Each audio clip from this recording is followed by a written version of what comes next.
그날 아침 등산화 끈을 묶으면서 괜히 심장이 빨리 뛰더랍니다. 그냥 산에 가는 건데 뭐가 그렇게 불안했는지 모르겠습니다. 은퇴하고 나서 처음으로 사람을 만나러 집을 나서는 날이었거든요.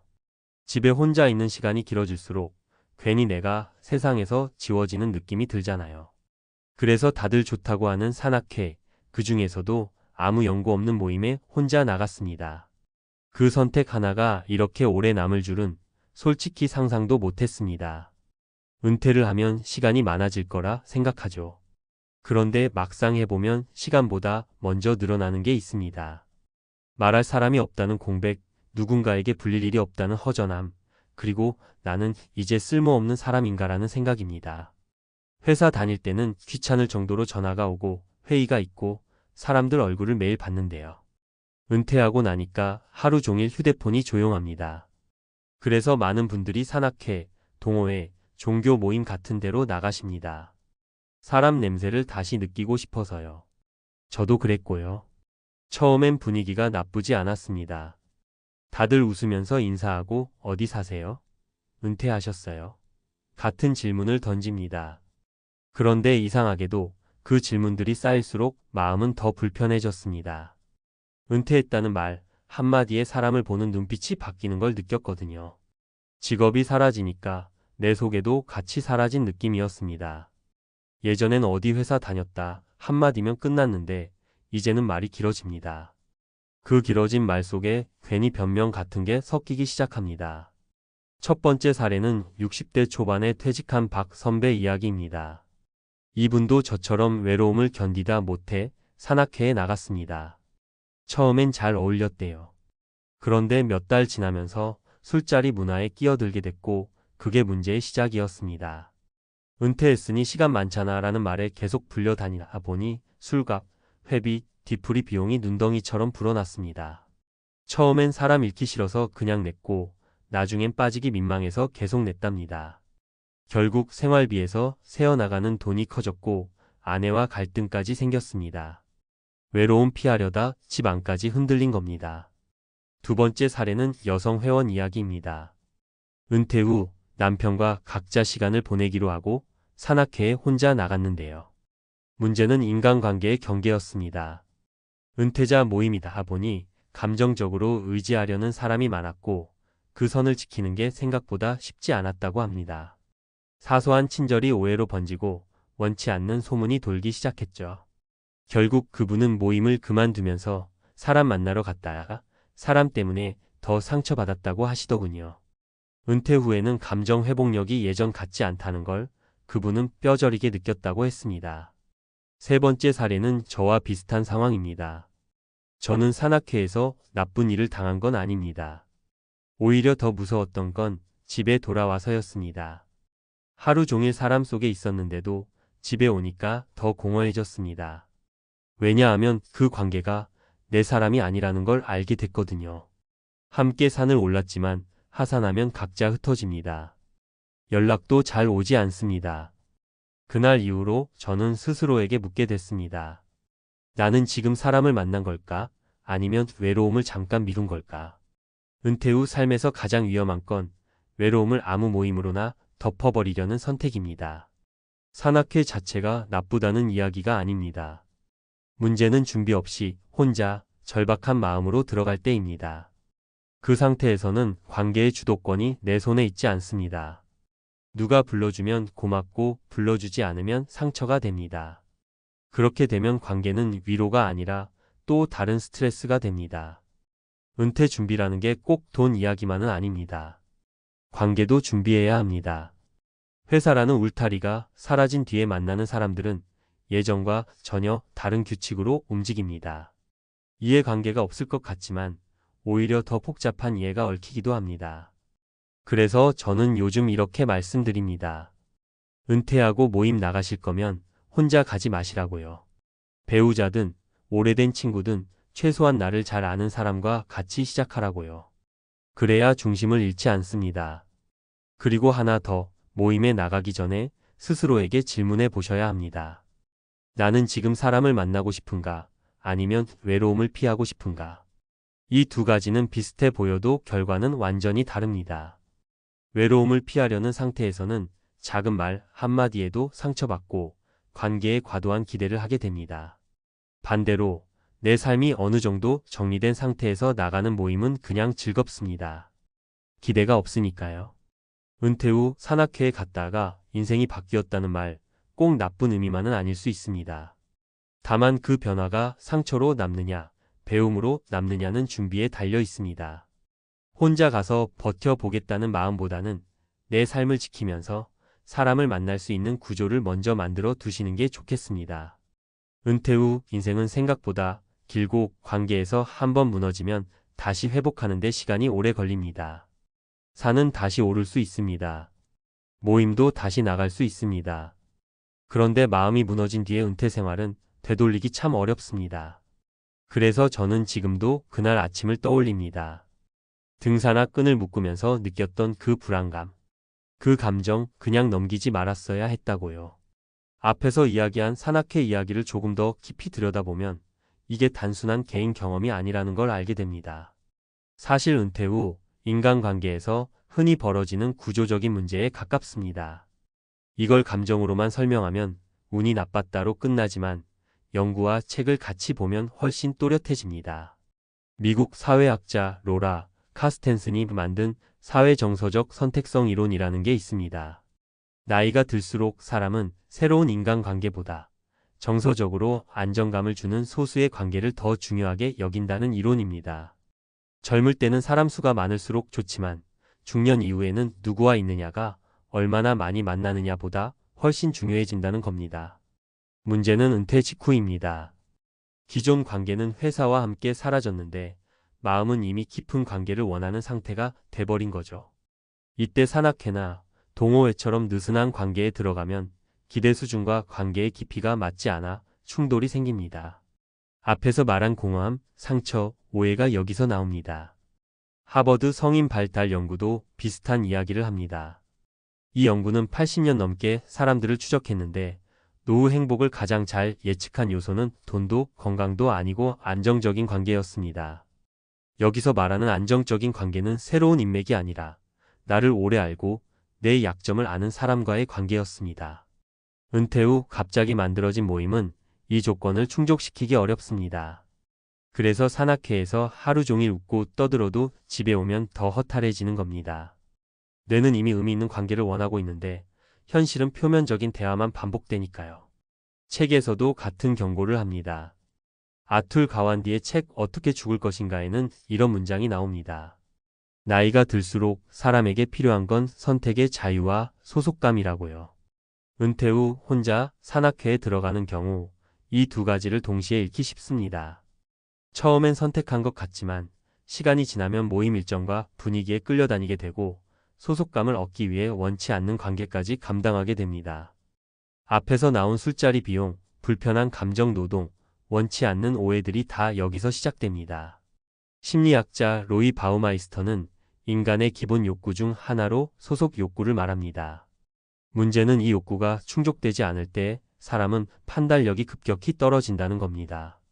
외로운 상태에서는 평소라면 거절할 일도 받아들이고 경계를 지켜야 할 상황에서도 침묵합니다. 은퇴 직후가 딱 그렇습니다. 혼자 산악회에 들어가서 괜히 말 안 하면 왕따 될까봐, 지금 빠지면 다시 혼자가 될까봐 무리한 선택을 하게 되는 이유입니다. 이건 성격 문제가 아니라 인간의 기본 작동 방식입니다. 그래서 저는 은퇴 준비에서 관계 준비를 돈만큼 중요하게 봐야 한다고 생각합니다. 책 행복의 조건에서도 강조하지만 노년의 관계는 새로 만드는 것보다 재구성하는 게 훨씬 안전합니다. 완전히 새로운 모임 하나에 올인하기보다 소규모로 여러 접점을 두는 방식이 훨씬 덜 위험합니다. 산악회를 가더라도 거기에 삶의 중심을 두지 않는 겁니다. 그냥 활동 중 하나일 뿐이라는 거리감이 있어야 합니다. 결국 은퇴 후 산악회가 문제라기보다 은퇴 직후의 심리 상태가 문제입니다. 이 시기를 연구자들은 정체성 공백기라고 부릅니다. 직감도, 역할도 사라진 상태에서 사람은 쉽게 흔들립니다. 이때 혼자 새로운 집단에 들어가면 관계가 나를 지탱해 주는 게 아니라 내가 관계에 매달리게 됩니다. 그러면 구조적으로 불리해질 수밖에 없습니다. 은퇴 후 사람을 만나지 말라는 이야기가 아닙니다. 다만 혼자서 외로움을 해결하려고 관계에 뛰어들지 말자는 겁니다. 논문과 책들이 공통으로 말하는 건 단순합니다. 노후의 관계는 양이 아니라 안정성이고 속도가 아니라 맥락이라는 겁니다. 이걸 무시하면 산을 올랐다 내려오는 짧은 하루가 인생의 방향까지 바꿔버릴 수 있습니다. 준비 없는 만남은 위로가 아니라 또 다른 불안이 될 수 있다는 것, 그게 연구들이 우리에게 주는 가장 현실적인 경고입니다. 통장을 여는 순간 손이 먼저 떨렸습니다. 잔액이 줄어든 게 아니라 예상보다 너무 빨리 무너지고 있다는 느낌 때문이었습니다. 퇴직하고 딱 1년. 그래도 1년은 숨 좀 돌리겠지라고 스스로를 달래왔는데 그날 아침 통장을 보는 순간 깨달았습니다. 은퇴는 휴식이 아니라 준비 안 된 사람에게는 생존의 시작이라는 걸요. 퇴직 전엔 다들 비슷한 말을 합니다. 퇴직금도 있고 연금도 있고 집도 있으니까 괜찮을 거라고요. 저도 그랬습니다. 월급이 끊겨도 계산은 해봤다고 크게 문제 없을 거라고 자신했습니다. 그런데 막상 은퇴하고 나니 숫자로 계산한 노후와 실제 삶의 속도는 전혀 달랐습니다. 월급이 들어오지 않는다는 건 단순히 소득 하나가 빠지는 문제가 아니었습니다. 마음의 안전망이 통째로 사라지는 일이었습니다. 아침에 눈을 떠도 급할 게 없다는 게 처음엔 좋았습니다. 알람 소리도 없고 출근 준비도 없고 회의도 없었습니다. 그런데 그 평온은 생각보다 오래가지 않았습니다. 한 달, 두 달은 괜찮았습니다. 하지만 시간이 지나자 지출이 눈에 들어오기 시작했습니다. 식비, 관리비, 보험료, 통신비, 각종 세금. 줄였다고 생각했는데도 통장은 계속 얇아졌습니다. 왜 이렇게 빨리 줄지? 라는 질문이 머릿속을 떠나지 않았습니다. 많은 분들이 은퇴 후 가장 먼저 하는 착각이 있습니다. 생활비는 줄일 수 있을 거라고 생각하는 겁니다. 하지만 실제로는 그렇지 않습니다. 출퇴근이 없어진 대신 집에 있는 시간이 늘어나고 집에 있는 시간이 늘어나면 전기, 가스, 물 사용량이 늘어납니다. 심심하니까 나가는 횟수가 늘고 나가면 돈을 쓰게 됩니다. 은퇴 전에는 회사에서 해결되던 점심 한 끼가 은퇴 후에는 고스란히 개인 지출이 됩니다. 이런 작은 변화들이 쌓이면서 통장을 갉아먹습니다. 제가 만난 한 분은 대기업에서 30년 넘게 일하고 은퇴하신 분이었습니다. 퇴직금도 꽤 받았고 연금도 안정적이었습니다. 본인은 적어도 5년은 걱정 없다고 말하셨습니다. 그런데 은퇴 1년이 지나서 연락이 왔습니다. 생각보다 지출이 너무 빠르다는 겁니다. 이유를 들어보니 특별한 소비를 한 것도 아니었습니다. 다만 자녀 결혼 지원, 부모 병원비 보탬, 집 수리비 같은 한 번쯤은 괜찮겠지라는 지출이 겹쳤을 뿐이었습니다. 문제는 그 한 번이 계속 이어졌다는 거였습니다. 본인은 아직 젊다고 생각했지만 통장은 이미 노후의 속도로 늙어가고 있었습니다. 또 다른 사례도 있습니다. 공무원으로 은퇴하신 분인데 연금이 있으니 마음이 한결 편했다고 하셨습니다. 그래서 은퇴 직후 여행도 다니고 취미생활도 시작했습니다. 주변에서는 은퇴 잘했다고 부러워했죠. 그런데 1년쯤 지나자 얼굴이 달라졌습니다. 연금은 들어오지만 의료비와 보험료, 각종 고정비가 계속 늘어나면서 체감 여유가 급격히 줄어든 겁니다. 특히 건강 문제가 시작되자 상황은 더 나빠졌습니다. 병원비는 생각보다 빠르게 쌓였고 그때서야 깨달았다고 합니다. 은퇴 후 1년은 몸과 돈이 동시에 시험받는 시기라는 걸요. 세 번째로 기억에 남는 분은 자영업을 하다 은퇴하신 분이었습니다. 평생 일만 하다가 쉬게 되니 처음엔 너무 좋았다고 하셨습니다. 그런데 문제는 시간이었습니다. 시간이 많아지자 소비의 기준이 흐려졌습니다. 오늘은 커피 한 잔, 내일은 외식 한 번, 모레는 취미용품 하나. 하나하나는 작은 돈이었지만 그게 매일 반복되자 한 달 지출이 은퇴 전보다 더 커졌습니다. 본인은 분명 아끼고 있다고 생각했는데 통장은 정반대로 말하고 있었습니다. 이 세 가지 사례의 공통점은 단순합니다. 큰 실수를 하지 않았다는 겁니다. 도박을 한 것도 아니고 사기를 당한 것도 아닙니다. 다만 은퇴 후 삶의 속도를 과소평가했을 뿐입니다. 은퇴 준비라는 게 단순히 얼마를 모았느냐의 문제가 아니라 그 돈이 어떤 속도로 빠져나가는지를 아느냐의 문제라는 걸 간과한 겁니다. 은퇴 후 1년은 정말 위험한 시기입니다. 아직 위기라고 느끼기엔 애매하고 그렇다고 안심하기엔 너무 이른 시기입니다. 그래서 대부분 이때 경고 신호를 놓칩니다. 통장이 조금씩 줄어드는 걸 아직 괜찮아라고 넘기다가 어느 순간 회복이 어려운 구간으로 들어가 버립니다. 이때부터는 선택지가 급격히 줄어듭니다. 다시 일할지, 집을 정리할지, 생활 수준을 낮출지, 어느 쪽이든 마음이 편할 수는 없습니다. 그래서 은퇴 준비에서 가장 중요한 건 거창한 투자 전략이 아닙니다. 은퇴 후 첫 1년을 어떻게 버틸지에 대한 현실적인 계획입니다. 실제 생활비를 기준으로 한 지출 점검, 예상보다 빨리 찾아올 수 있는 의료비, 가족 변수까지 포함한 시나리오를 미리 그려보는 겁니다. 종이에 적어보면 생각보다 냉정해집니다. 그리고 그 냉정함이 나중에 통장을 지켜줍니다. 은퇴는 끝이 아닙니다. 하지만 준비 없이 맞이하면 시작부터 눈물이 납니다. 통장이 무너지는 순간 자존감도 함께 흔들립니다. 내가 이렇게까지 준비가 안 됐나라는 생각이 밤마다 고개를 듭니다. 그렇기 때문에 이 이야기를 드리고 싶습니다. 아직 은퇴 전이라면 숫자를 다시 보시라고. 이미 은퇴하셨다면 지금이라도 통장의 속도를 점검하시라고요. 은퇴 1년 차에 무너질 필요는 없습니다. 다만 그 시기를 아무 생각 없이 지나가면 그 다음에는 훨씬 더 버거워집니다. 앞선 이야기에서 통장이 무너지는 속도를 체감하셨다면 여기서 한 번 더 짚고 넘어가야 할 게 있습니다. 이게 개인의 계산 실수만은 아니라는 점입니다. 실제로 은퇴 후 1년을 가장 위험한 시기로 보는 연구들이 꽤 많습니다. 우연이 아니라는 거죠. 심리학자 데니얼 카너먼은 생각에 관한 생각에서 사람들이 미래의 삶을 계획할 때 반복적으로 범하는 오류를 설명합니다. 우리는 미래의 자신을 지금의 나와 거의 똑같이 생각한다는 겁니다. 쉽게 말해 퇴직 전의 나와 은퇴 후의 나를 같은 소비자, 같은 체력, 같은 감정 상태로 가정해버립니다. 그런데 은퇴라는 사건은 소득 구조뿐 아니라 사고방식 자체를 완전히 바꿉니다. 불안이 늘고 통제감은 줄어들고 그 결과 단기적인 안정을 위해 장기적으로 불리한 선택을 더 자주 하게 됩니다. 은퇴 1년 차에 지출이 늘어나는 이유가 바로 여기에 있습니다. 경제학 쪽에서도 비슷한 이야기를 합니다. 은퇴 연구로 유명한 하버드 유너버서티의 고령 경제 관련 연구들을 보면 은퇴 직후 소비 패턴이 일시적으로 증가하는 현상이 반복적으로 관찰됩니다. 흔히 은퇴 허니문 기간이라고 부르는데 이 시기에 여행, 취미, 인간관계 지출이 늘어납니다.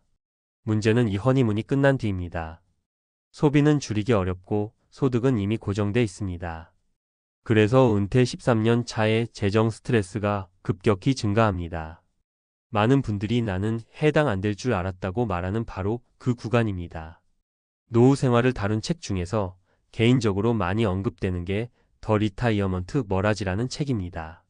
이 책에서 강조하는 핵심 메시지는 단순합니다. 은퇴 준비의 실패는 대개 큰 실수 때문이 아니라 작은 가정들이 동시에 틀렸기 때문이라는 겁니다. 물가 상승을 조금 낮게 잡고 의료비를 조금 늦게 잡고 지출 감소를 조금 과대평가하는 시기입니다. 각각은 사소해 보이지만 은퇴 후 1년이라는 짧은 시간 안에 이 오차들이 한꺼번에 현실이 되면 통장은 버티지 못합니다. 또 하나 중요한 연구는 노후의 체감 빈곤에 관한 부분입니다. 실제 자산 규모와 상관없이 은퇴 직후 삶의 만족도가 떨어지는 현상이 나타나는데 이는 소득 감소 자체보다 예측 불가능성 때문이라는 분석이 많습니다. 월급은 예측 가능한 돈이었지만 은퇴 후의 자산 인출은 매달 결정을 내려야 하는 돈입니다. 이 차이가 정신적으로 엄청난 피로를 만듭니다. 그래서 같은 금액을 가지고도 은퇴 전보다 훨씬 가난해졌다고 느끼게 됩니다. 이 지점에서 중요한 질문이 하나 생깁니다. 그럼 답은 더 아끼는 걸까요? 연구들은 꼭 그렇지는 않다고 말합니다. 무조건적인 절약은 오히려 불안을 키워 충동적인 지출로 이어질 가능성이 높다고 합니다. 대신 효과적인 방법은 통제 가능한 구조를 만드는 겁니다. 매달 얼마를 써도 되는지 고민하는 사람이 아니라 이미 정해진 틀 안에서 사는 사람이 되는 겁니다. 이게 말처럼 쉽진 않지만 은퇴 후 1년 차를 넘긴 사람들과 그렇지 못한 사람들의 가장 큰 차이로 반복해서 등장합니다. 결국 은퇴 후 1년의 위기는 돈의 문제가 아니라 구조의 문제입니다. 얼마를 모았느냐 보다 그 돈을 어떤 리듬으로 쓰게 될지를 미리 연습해 봤느냐의 차이입니다. 논문과 책들이 공통으로 말하는 결론도 여기로 모입니다. 은퇴는 숫자로 끝나는 사건이 아니라 생활 방식이 통째로 바뀌는 전환기라는 겁니다. 그래서 이 이야기를 듣고 계신 분들께 꼭 드리고 싶은 말이 있습니다. 지금 통장이 무너지는 느낌이 들었다면 그건 실패의 신호가 아니라 경고의 신호입니다. 아직 방향을 바꿀 시간이 있다는 뜻입니다. 은퇴 후 1년은 많은 사람을 울리지만 동시에 가장 빨리 깨달을 수 있는 시기이기도 합니다. 그 깨달음을 놓치지 않는 것, 그게 진짜 은퇴 준비의 시작입니다. 새벽 4시에 눈이 떠졌습니다. 이유는 하나였어요. 통장 잔고가 머릿속에서 떠나질 않았거든요. 아직 해도 안 떴는데 가슴은 벌써 쿵쾅거렸습니다. 오늘 써야 할 돈, 이번 달 나가야 할 돈, 다음 달은 버틸 수 있을지. 은퇴하고 나서 가장 무서운 건 병도 아니고 외로움도 아니었습니다. 돈이 떨어질 때 느껴지는 그 설명하기 힘든 공포였습니다. 숨이 막히는데 누구한테 말도 못하는 그 느낌. 이 글을 읽고 계신 분들 중에도 비슷한 밤을 보내본 분 계실 겁니다. 은퇴 전에는 다들 이렇게 생각합니다. 집도 있고 퇴직금도 있고 연금도 조금 나오니까 어떻게든 되겠지. 저도 그랬습니다. 회사 다닐 땐 매달 월급이 자동으로 들어오니까 돈 걱정을 깊게 안 해도 됐거든요. 그런데 은퇴하고 나서 깨달았습니다. 월급이 사라진 순간부터 돈은 숫자가 아니라 시간이 된다는 걸요. 통장에 있는 돈이 곧 내가 버틸 수 있는 시간이라는 사실을요. 그걸 너무 늦게 알았습니다.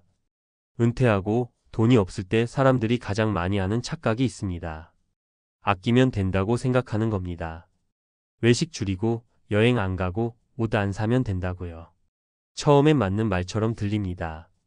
실제로 은퇴 첫 해, 둘째 해까지는 버틸 수 있습니다. 그런데 문제는 시간이 지날수록 아낄 수 있는 게 사라진다는 겁니다.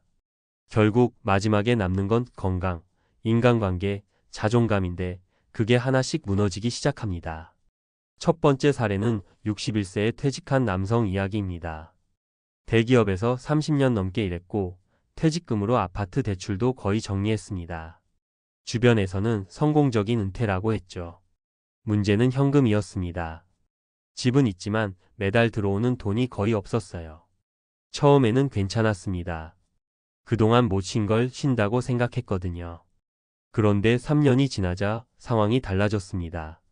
관리비, 보험료, 병원비가 슬금슬금 부담이 되기 시작했고 결국 선택한 게 집 담보 대출이었습니다. 조금만 빌리면 되겠지라는 생각이었죠. 하지만 이자 부담은 생각보다 컸고 그 이후부터는 돈을 벌기 위해 일자리를 찾기 시작했습니다. 나이가 걸림돌이 됐고 결국 새벽 배송 아르바이트를 시작했습니다. 본인이 말하더군요. 회사 다닐 때보다 지금이 더 비참하다고. 선택의 여지가 없다는 게 이렇게 사람을 작게 만든다고요.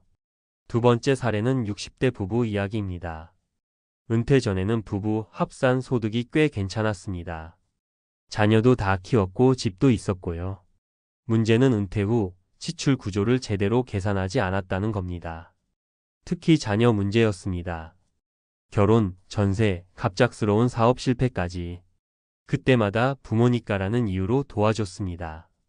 처음엔 몇 천만 원이었고 나중에는 억 단위가 됐습니다. 부부는 그 돈이 자기 노후를 얼마나 갉아먹는지 실감하지 못했습니다. 어느 순간부터 외식은 사라졌고 병원 가는 것도 망설이게 됐습니다. 결국 아내는 무릎 통증을 참고 지내다 수술 시기를 놓쳤고 남편은 건강검진을 미루다 병을 키웠습니다.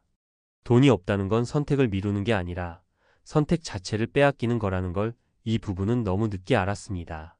세 번째 사례는 혼자 은퇴한 65세 여성입니다. 평생 성실하게 일했고 큰 욕심 없이 살았습니다.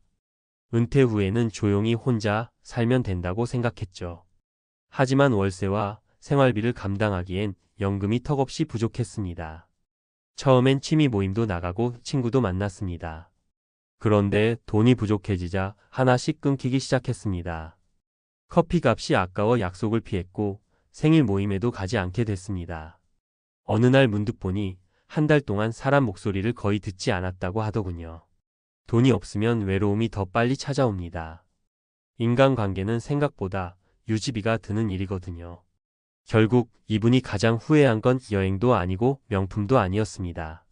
사람을 끊어낸 선택이었습니다. 이런 사례들을 보면 공통점이 있습니다. 다들 큰 실수를 한 게 아니라는 겁니다. 도박을 한 것도 아니고 사치를 부린 것도 아닙니다. 그냥 준비 없이 은퇴했고 돈이 줄어드는 속도를 과소평가했고 현금 흐름의 중요성을 너무 늦게 깨달았을 뿐입니다. 그런데 그 결과는 너무 가혹합니다. 은퇴 후의 선택은 되돌릴 수 없거든요. 다시 젊어질 수도 없고 다시 큰 돈을 벌 기회도 많지 않습니다. 돈 없는 은퇴가 무서운 이유는 단순히 가난해져서가 아닙니다. 선택지가 하나씩 사라지기 때문입니다. 어디 살지, 언제 병원 갈지, 누구를 만날지, 무엇을 포기할지. 그 모든 걸 돈이 대신 결정해버립니다. 그리고 시간이 지나면 이렇게 말하게 됩니다. 그때 조금만 더 준비했더라면, 그때 한 선택만 달랐더라면. 이 글을 읽고 계신 분들 중에는 이미 은퇴하신 분도 계실 거고 아직 준비 중인 분도 계실 겁니다. 중요한 건 하나입니다. 은퇴 후 돈은 편안함을 위한 사치가 아니라 존엄을 지키는 최소한의 안전망이라는 사실입니다. 돈이 많을 필요는 없습니다. 하지만 끊기지 않는 현금 흐름, 예상보다 오래 살 수 있다는 전제, 그리고 최악의 상황을 버틸 수 있는 여유는 반드시 필요합니다. 은퇴는 끝이 아니라 긴 생활의 시작입니다. 준비 없는 은퇴는 휴식이 아니라 시험이 됩니다. 그리고 그 시험은 생각보다 오래 갑니다. 부디 이야기가 남의 일이 아니라 지금 점검해야 할 신호로 느껴지셨으면 합니다. 5회 뒤 후회만 남지 않도록 말입니다. 앞에서 나온 이야기들이 단순한 개인 불운처럼 느껴지셨다면 여기서부터는 조금 불편해지실 수도 있습니다. 왜냐하면 이런 비참한 선택들이 반복되는 이유는 개인 성격이나 운이 아니라 이미 연구와 책에서 수십 년 전부터 예고돼 있었기 때문입니다. 노후의 가장 큰 착각은 돈 문제를 생활비 계산 정도로만 생각하는 겁니다. 그런데 경제학과 심리학에서는 은퇴를 전혀 다른 문제로 봅니다. 은퇴는 수입의 문제가 아니라 통제감 상실의 문제라고 말합니다. 하버드대 심리학자 데니얼 길버트의 연구를 보면 인간이 가장 큰 불안을 느끼는 순간은 고통 그 자체보다 앞으로 얼마나 오래 이 상태가 지속될지 모를 때라고 합니다. 은퇴 후 돈이 부족한 상황이 무서운 이유도 바로 여기 있습니다. 통장 잔고가 줄어드는 걸 보는 순간 사람은 단순히 불편함이 아니라 끝이 보이지 않는 공포를 느끼게 됩니다. 경제 쪽에서도 비슷한 이야기를 합니다. 윌리엄 번스타인의 은퇴의 4가지 기둥이라는 책을 보면 은퇴 실패의 핵심 원인으로 수익률보다 행동을 꼽습니다. 준비가 부족한 은퇴자일수록 잘못된 선택을 반복한다는 겁니다. 집을 팔기엔 아깝고 자녀를 외면하긴 미안하고 지금 쓰는 돈을 줄이긴 자존심이 상합니다. 그 결과 가장 나쁜 타이밍에 대출을 받고 가장 불리한 조건으로 일을 시작하고 가장 소중한 인간관계를 스스로 끊어냅니다. 이건 계산 실수가 아니라 심리 붕괴에 가깝습니다. 노벨 경제학상 수상자인 리처드 탈러도 그의 책 넛지에서 비슷한 얘기를 합니다. 인간은 미래의 자신을 타인처럼 취급한다고 말하죠. 은퇴 전에 나는 지금의 나와 전혀 다른 사람이라고 착각합니다. 그래서 나중에 줄이면 되지, 그땐 어떻게든 되겠지라는 선택을 너무 쉽게 합니다. 하지만 은퇴 후에 나는 훨씬 예민하고 체력도 떨어지고 선택의 폭도 좁아진 상태입니다. 그때 가서 줄이겠다는 말은 이미 브레이크 고장난 차를 타고 내리막길에 들어선 다음에 속도를 줄이겠다는 말과 다르지 않습니다. 사회학 연구도 이 현실을 뒷받침합니다. 미국 미시간대 노아 연구센터 자료를 보면 은퇴 후 소득이 일정 수준 이하로 떨어진 집단에서 우울증, 고립감, 만성질환 발생률이 급격히 높아집니다. 흥미로운 건 자산 규모보다 현금 흐름의 안정성이 삶의 만족도에 훨씬 큰 영향을 미친다는 점입니다. 집이 있느냐 없느냐 보다 다음 달도 같은 돈이 들어올지 확신할 수 있느냐가 훨씬 중요하다는 겁니다. 앞서 나온 사례들에서 집은 있었지만 삶이 무너진 이유가 여기 있습니다. 철학 쪽에서도 이 문제를 오래전부터 경고해 왔습니다.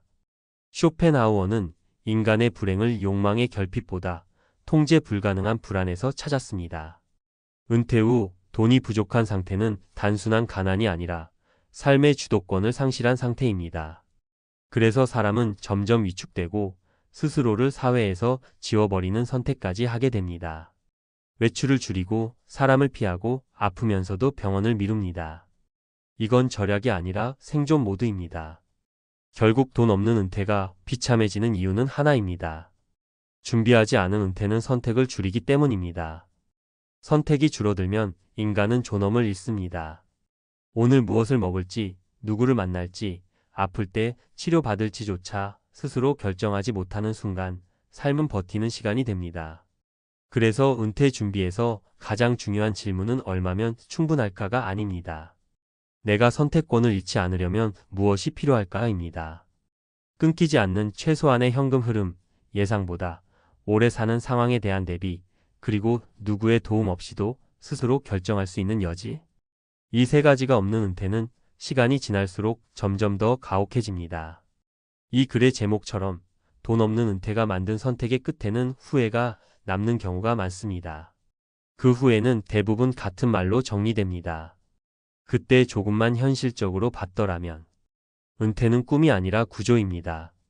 구조를 무시한 대가는 생각보다 오래 그리고 깊게 따라옵니다.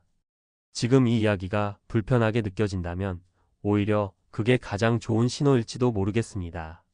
아침에 카드 명세서부터 열어봤습니다. 숫자가 잘못 찍힌 줄 알았습니다. 은퇴만 하면 좀 숨통이 트일 줄 알았는데 현실은 그 반대였습니다. 이 부부가 처음으로 느낀 공포는 이렇게 빨리 줄어들 수 있나? 라는 생각이었어요. 일은 그만뒀는데 돈은 예전보다 더 빨리 빠져나가고 있었습니다. 미국에서 은퇴하면 괜찮을 거라 믿었던 그 생각이 그날 완전히 무너졌다고 합니다. 이 부부는 캘리포니아에서 30년 넘게 살았습니다. 남편은 회사에서 은퇴했고 아내는 전업주부였습니다. 집도 있었고 연금도 있었고 퇴직금도 나름 챙겨뒀습니다. 주변에서도 그 정도면 충분하다는 말을 많이 들었습니다. 그래서 솔직히 말하면 은퇴 후 한 달에 정확히 얼마가 나가는지 깊게 계산해 보지 않았다고 합니다. 그게 첫 번째 착각이었습니다. 은퇴하고 나서 생활이 단순해질 줄 알았답니다.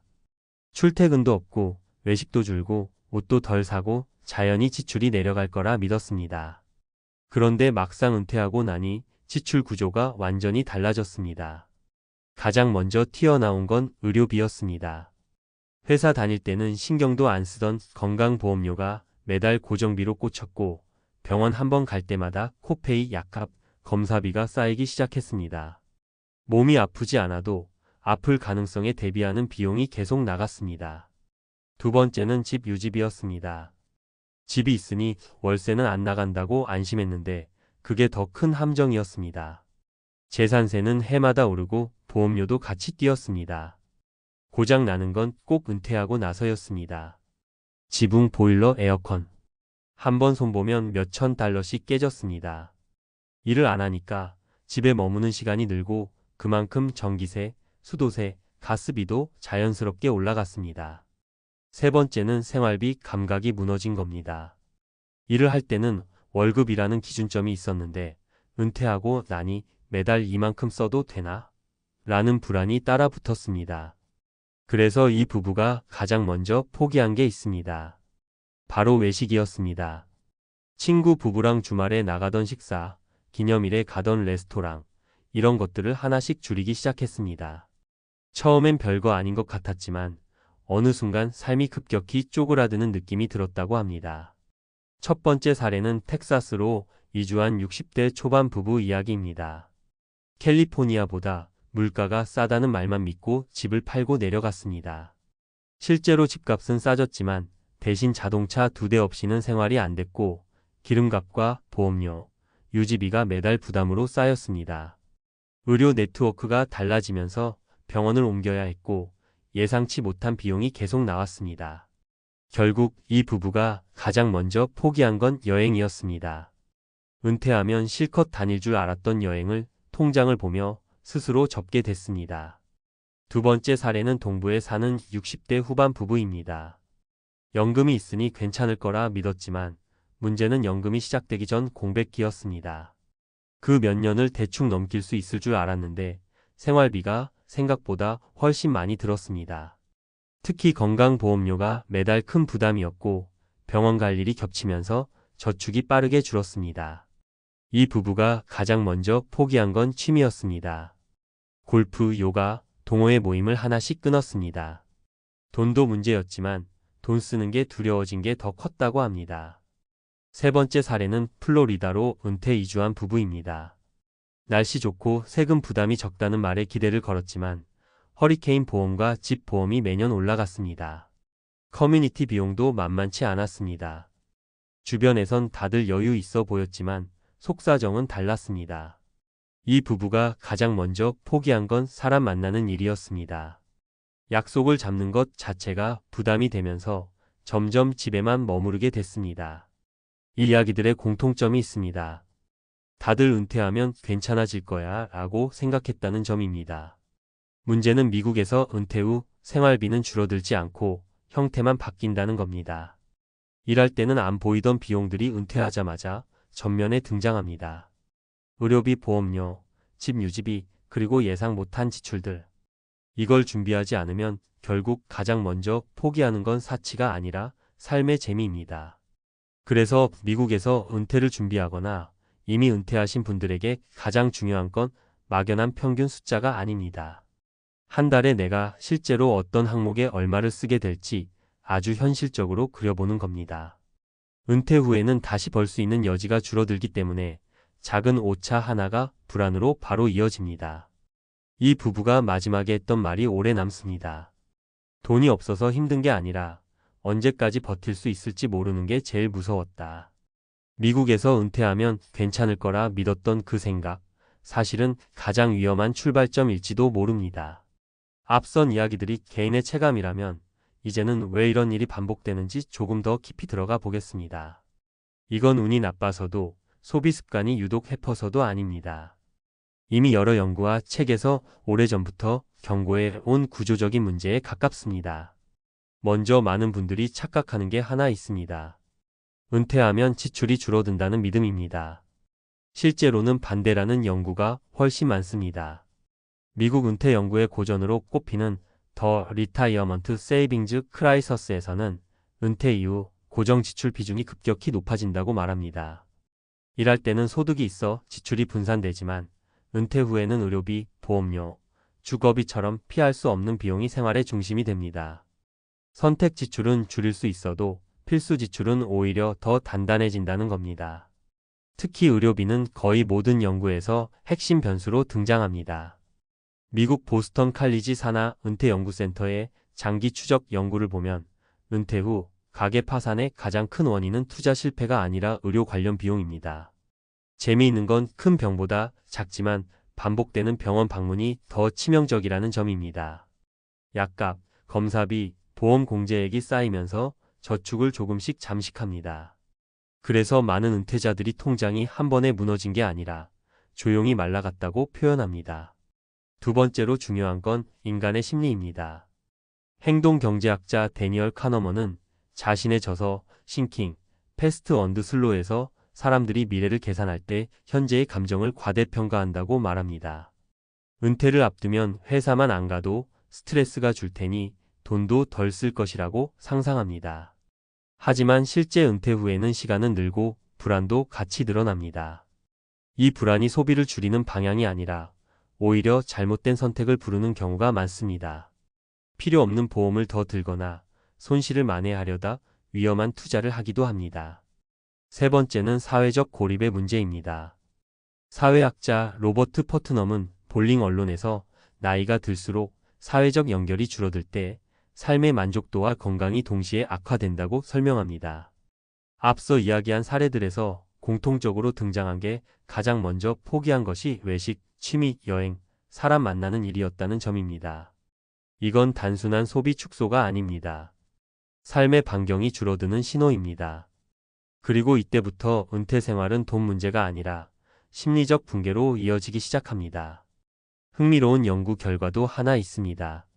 미국 미시간대의 은퇴 패널 연구에서는 은퇴 후 생활비를 사전에 구체적으로 시뮬레이션한 사람과 그렇지 않은 사람을 비교했는데 준비한 쪽이 실제 자산 규모와 상관없이 만족도가 훨씬 높았습니다.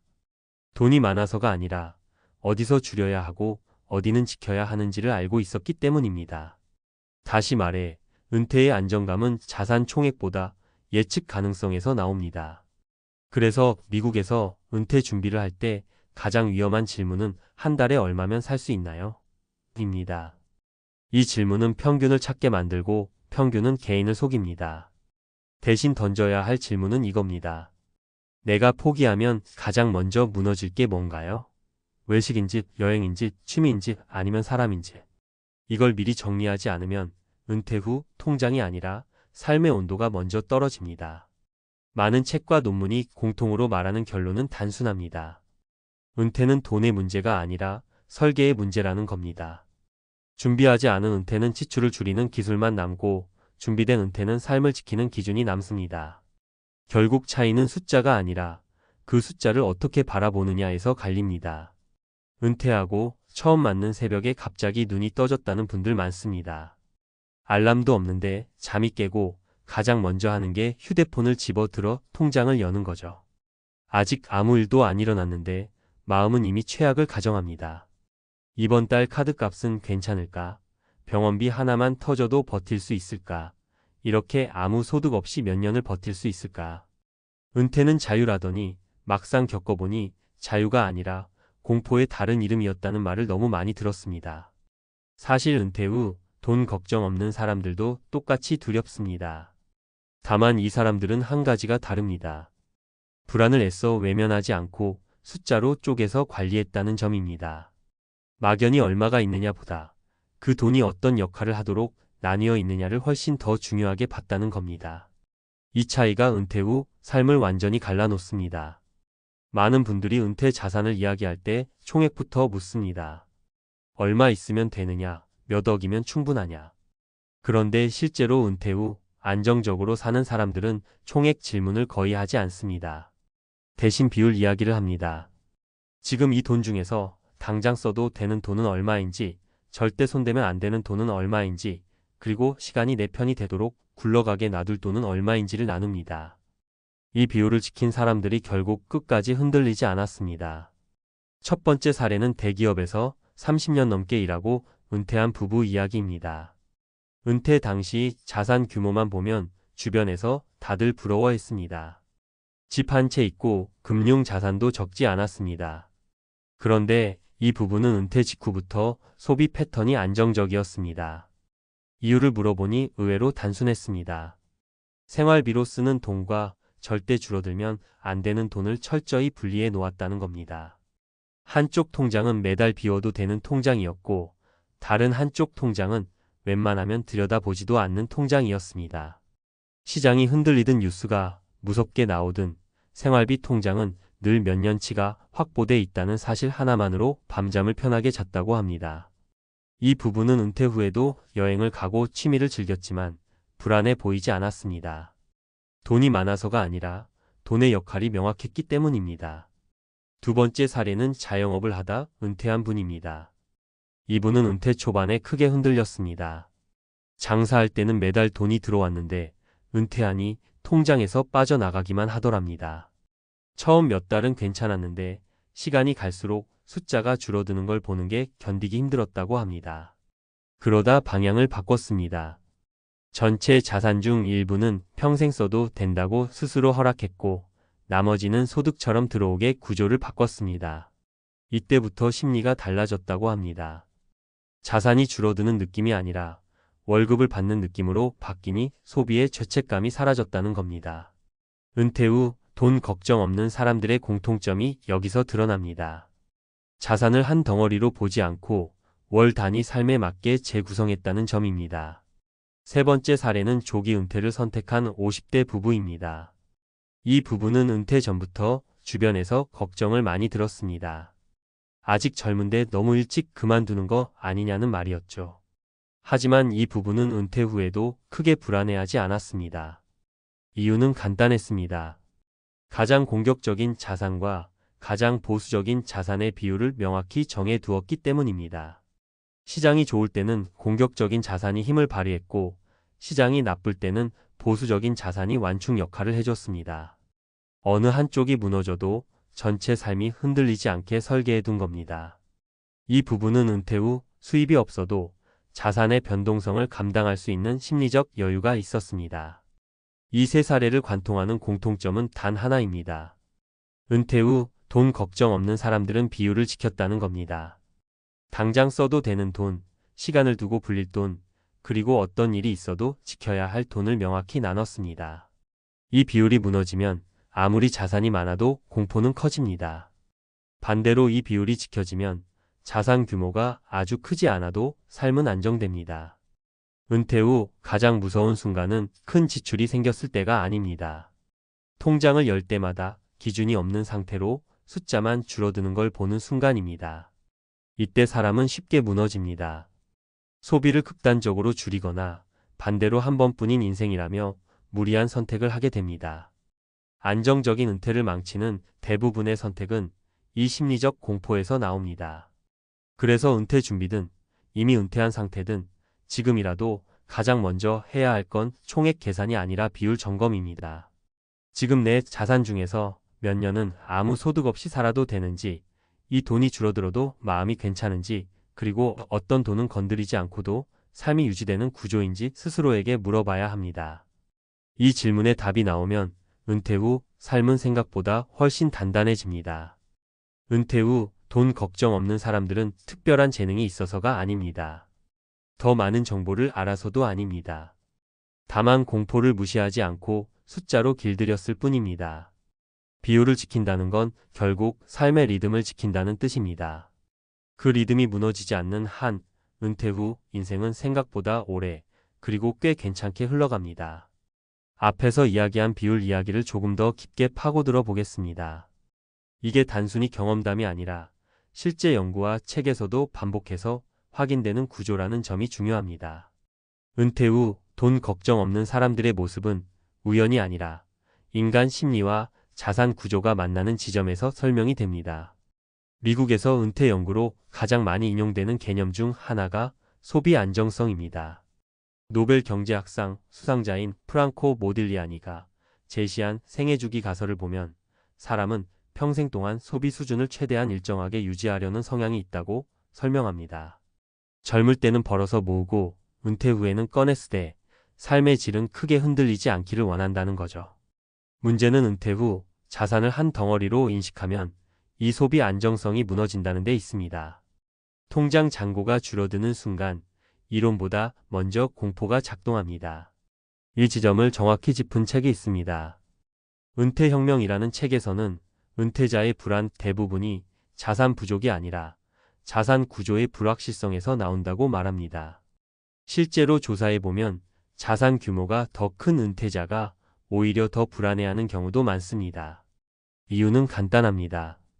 이 돈을 언제까지 어떻게 써야 하는지 기준이 없기 때문입니다. 반대로 비율이 정해진 사람은 시장이 흔들려도 행동이 달라지지 않습니다. 이미 각 돈의 역할을 알고 있기 때문입니다. 심리학 쪽 연구도 이를 뒷받침합니다. 행동경제학자 리처드 탈러는 멘탈 어카운팅이라는 개념을 이야기합니다. 사람은 돈을 하나의 숫자로 보지 않고 용도별로 나눠서 인식할 때 훨씬 안정적인 결정을 내린다는 겁니다. 은퇴 후 돈 걱정 없는 사람들이 무의식적으로 하고 있는 게 바로 이 멘탈 어카운팅입니다. 생활비로 쓰는 돈, 안전판 역할을 하는 돈, 미래를 위한 돈을 속에서 명확히 구분해 놓는 거죠. 또 하나 주목할 연구는 미국 CFP 재단에서 은퇴자를 대상으로 한 장기 추적 조사입니다. 이 조사에서 가장 안정적인 은퇴 생활을 유지한 그룹의 공통점은 수익률이 아니었습니다. 변동성 관리였습니다. 다시 말해 자산이 오르내리는 폭을 삶의 리듬 안에서 감당할 수 있었느냐가 관건이었습니다. 이 사람들이 공통적으로 했던 게 바로 자산 비율 고정입니다. 시장 상황에 따라 전부를 바꾸지 않고 정해진 틀 안에서만 움직였습니다. 이걸 현실 언어로 풀면 이렇습니다. 은퇴 후에도 마음이 편한 사람들은 잃어도 괜찮은 돈과 잃으면 무너지는 돈을 절대 섞지 않습니다. 이 구분이 무너지면 작은 하락에도 인생 전체가 흔들리는 느낌을 받습니다. 반대로 이 구분이 명확하면 손실이 나도 삶은 유지됩니다. 논문과 책이 공통으로 말하는 핵심도 여기입니다. 은퇴의 안정성은 숫자보다 구조에서 나온다는 겁니다. 그래서 저는 은퇴를 준비하거나 이미 은퇴하신 분들께 항상 같은 질문을 권합니다. 지금 내 자산 중에서 줄어들어도 밤잠을 잘 수 있는 돈은 얼마입니까? 이 질문에 답이 없으면 아무리 자산이 많아도 은퇴는 불안합니다. 반대로 이 질문에 명확히 답할 수 있다면 자산 규모가 조금 작아도 삶은 안정됩니다. 결국 비율을 지킨다는 건 투자 전략 이전의 심리 전략입니다. 학자들은 이를 불안의 관리 비용을 최소화하는 설계라고 표현합니다. 은퇴 후 돈 걱정 없는 사람들은 더 똑똑해서가 아니라 이 비용을 미리 줄여놓은 사람들입니다. 숫자가 아니라 구조를 설계했고 그 구조가 공포를 막아준 겁니다. 이 차이가 은퇴 후 인생을 완전히 갈라놓습니다. 아침에 눈을 떴는데 갈 곳이 없다는 생각이 먼저 들면 그때부터 공포는 시작됩니다. 통장 잔고가 얼마인지보다 더 무서운 건 오늘 하루를 어떻게 버텨야 할지 떠오르지 않는 순간입니다. 은퇴하면 좀 편해질 줄 알았고 적어도 숨은 돌릴 수 있을 거라 믿었습니다. 그런데 은퇴 후 정말 무서운 건 돈 그 자체가 아니었습니다.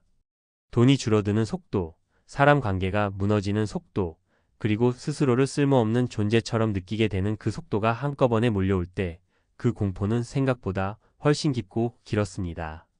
이 이야기는 60대 부부만의 특별한 불운이 아닙니다. 주변을 조금만 둘러보면 비슷한 얼굴들이 보입니다. 퇴직식 날 꽃다발을 들고 웃던 그 표정이 불과 몇 달 뒤에는 사라집니다. 집에 있는 시간이 길어질수록 대화는 줄고 사소한 말 한마디에도 서로 예민해집니다.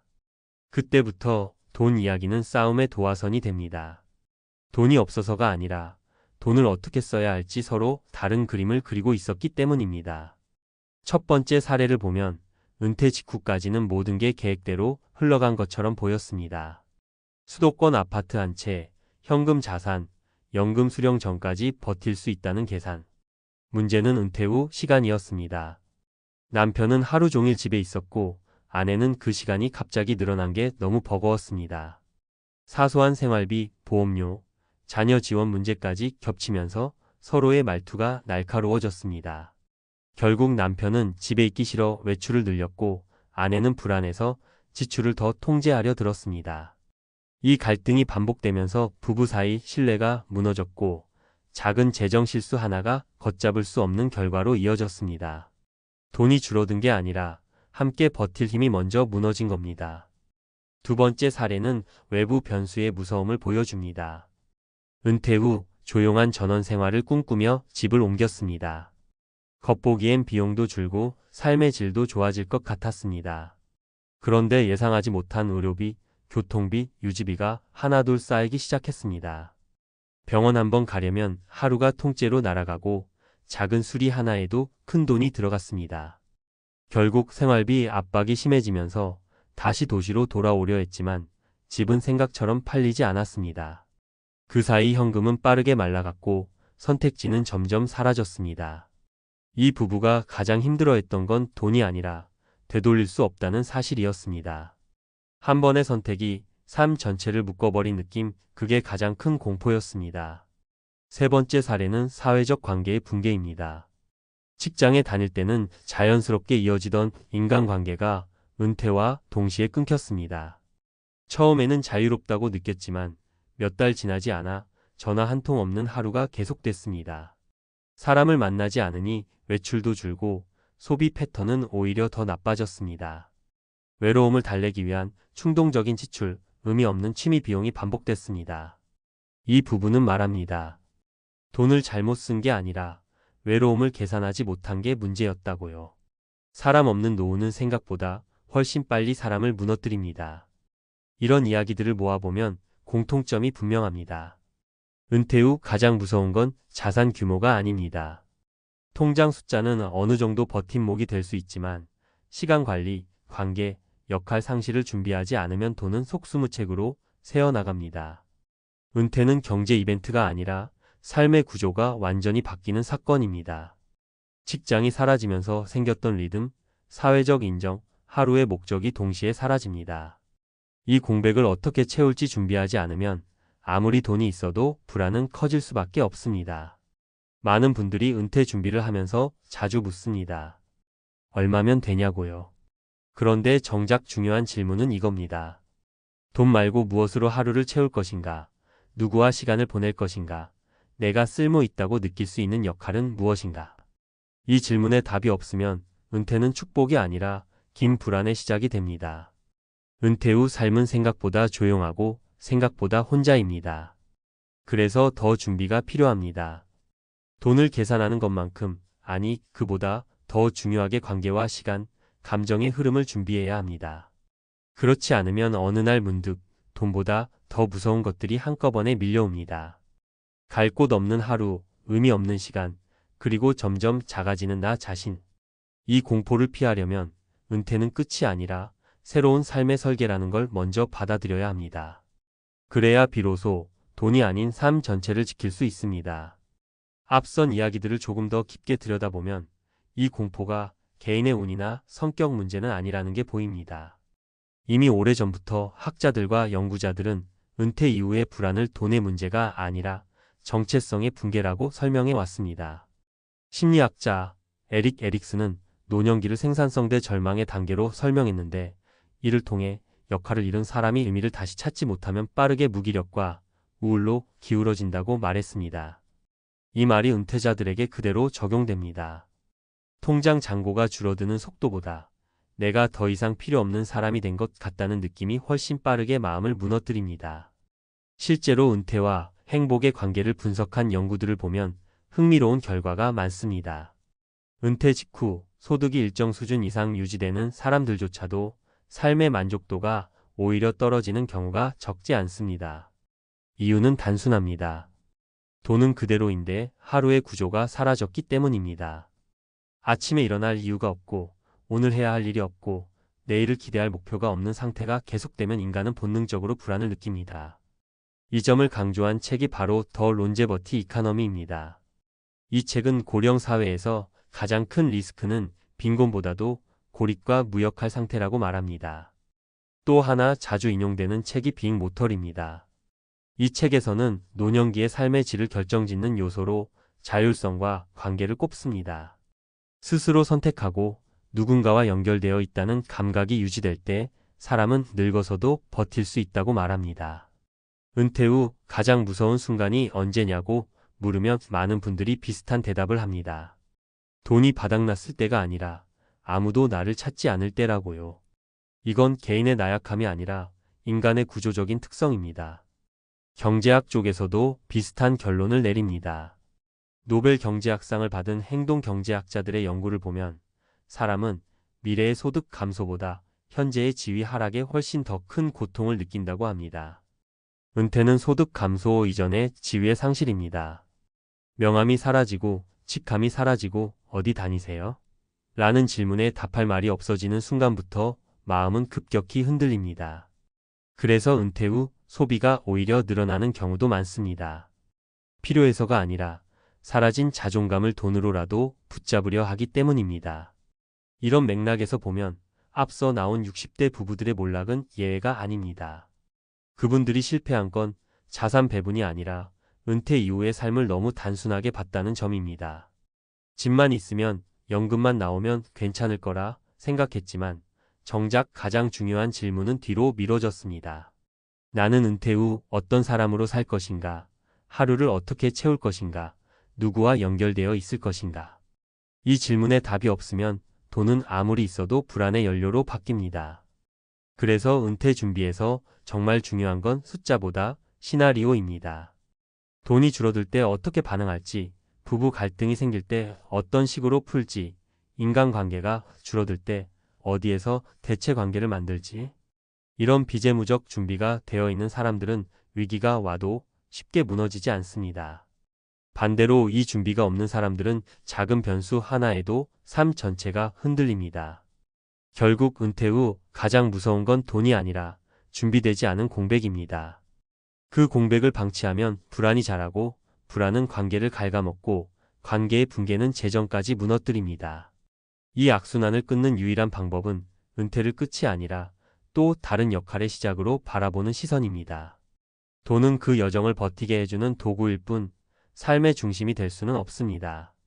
이 사실을 늦게 깨달을수록 노후의 공포는 더 깊어집니다. 밤에 잠이 안 오기 시작한 건 은퇴하고 해외로 떠난 지 3달쯤 지났을 때였습니다. 낮에는 물가가 싸서 좋았습니다. 밥 한 끼가 한국의 절반도 안 됐고 집세도 믿기 어려울 만큼 저렴했습니다. 그런데 해가 지면 이야기가 달라졌습니다. 창밖에서 들리는 오토바이 소리, 갑자기 멈췄다 가는 발자국 소리, 이유 없이 울리는 게 짖는 소리 하나에도 심장이 먼저 반응했습니다. 설마 우리 집은 아니겠지라는 생각으로 문단속을 다시 확인하는 게 매일 밤 습관이 됐습니다. 그때 깨달았습니다. 은퇴 후 삶에서 진짜 무서운 건 돈이 아니라 불안이라는 걸요. 많은 분들이 은퇴 준비를 하면서 이렇게 말하십니다. 한국은 너무 비싸다. 해외로 나가면 1억으로도 살 수 있다. 실제로 숫자만 보면 맞는 말입니다. 동남아나 중남미, 동유럽 일부 도시는 생활비만 놓고 보면 한국의 절반, 어떤 곳은 3분의 1 수준입니다. 그래서 은퇴 후 해외로 나가는 선택이 점점 늘고 있습니다. 문제는 이 계산에 빠져 있는 게 있다는 겁니다. 안전, 치안, 의료, 언어, 그리고 외로움 같은 것들입니다. 젊을 때는 무시해도 됐던 요소들이 은퇴 후에는 삶 전체를 흔들어 버립니다. 첫 번째 사례를 말씀드려 보겠습니다. 60대 초반에 은퇴한 어씨 부부는 한국에서 작은 아파트를 정리하고 동남아의 한 중소도시로 갔습니다. 월 생활비는 한국의 절반도 안 들었고 처음 1년은 정말 만족스러웠다고 합니다. 문제는 밤이었습니다. 집 근처에서 소매치기 사건이 잦았고 이웃집에 도둑이 들었다는 이야기를 들은 뒤부터는 아내가 밤마다 불안을 호소하기 시작했습니다.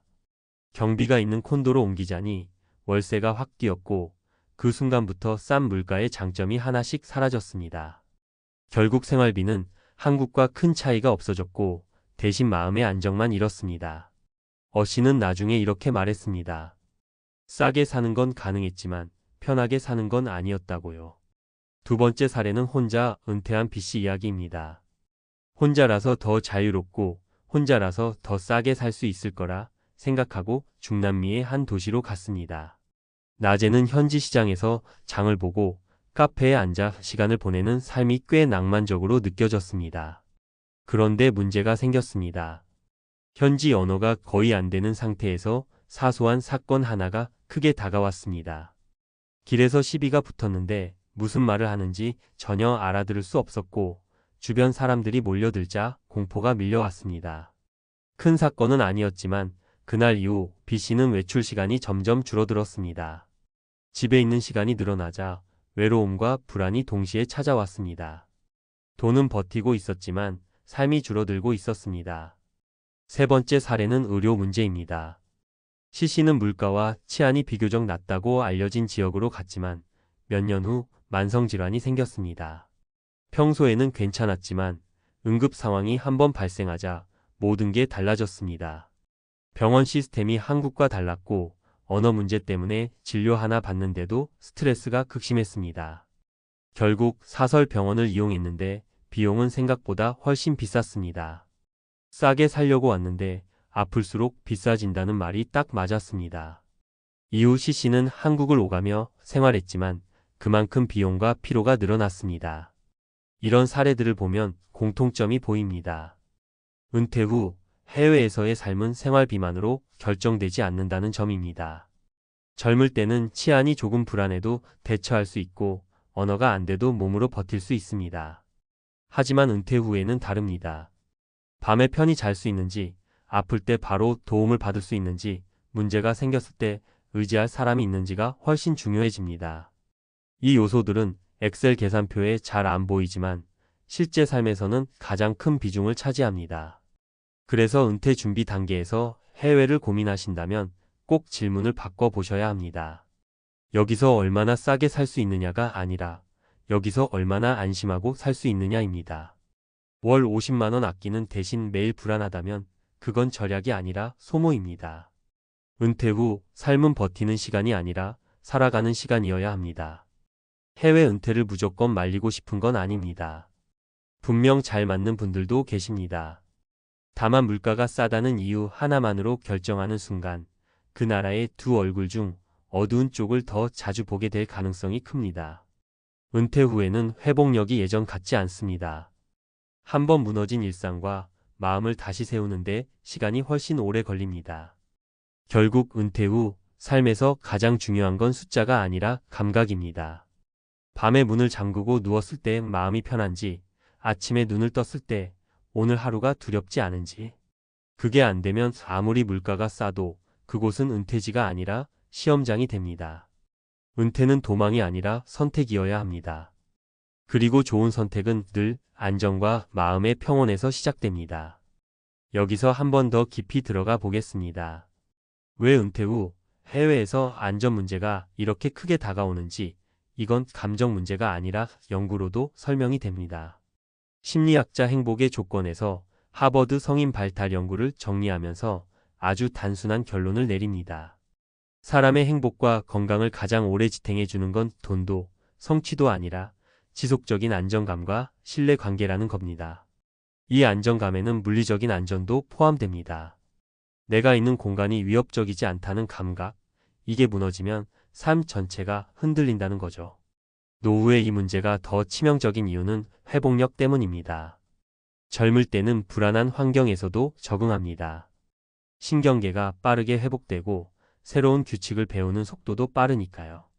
그런데 노년기로 갈수록 상황이 바뀝니다.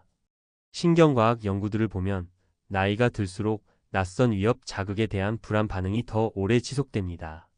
쉽게 말해 밤에 한번 놀라면 그 여운이 며칠씩 합니다. 해외 은퇴지에서 별일 아니었다고 말하면서도 실제로는 외출을 줄이고 인간관계를 끊고 집 안에 갇히는 패턴이 생기는 이유입니다. 경제학자이자 심리학자인 생각에 관한 생각에서도 비슷한 이야기가 나옵니다. 인간은 손실과 위협에 훨씬 더 민감하게 반응합니다. 은퇴 후에는 새로운 수입이 거의 없기 때문에 이 손실 회피 성향이 극대화됩니다. 젊을 때 같으면 그냥 넘길 사건도 노후에는 생존의 위협처럼 느껴집니다. 그래서 치안이 조금만 불안해도 삶의 만족도가 급격히 떨어집니다. 생활비가 싸다는 장점은 이 공포 앞에서 금방 힘을 잃습니다. 책 노년의 발견에서는 노년기의 핵심 과제로 자아 통합감을 이야기합니다. 지금까지 살아온 삶을 받아들이고 남은 시간을 안정적으로 정리하는 단계라는 거죠.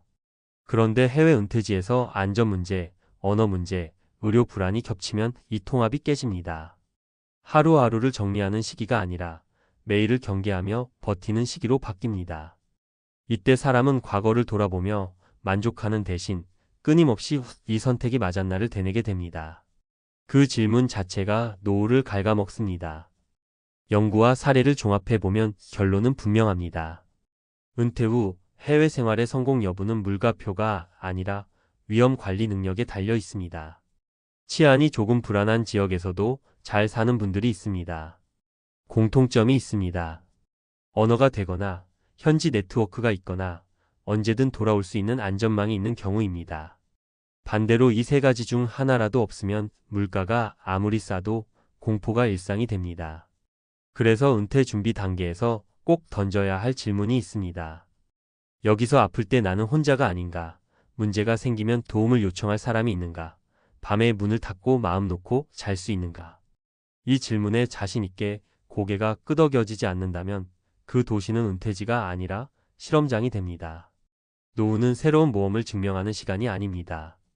이미 충분히 버텨온 사람들이 이제는 안심하고 숨 쉬어도 되는 시간입니다. 논문과 책들이 반복해서 말하는 것도 결국 이겁니다. 인간은 나이가 들수록 자극보다 안전, 확장보다 안정이 삶의 질을 결정합니다. 물가는 숫자로 계산할 수 있지만 불안은 계산이 안 됩니다. 그리고 은퇴 후 삶을 무너뜨리는 건 늘 계산되지 않은 쪽입니다.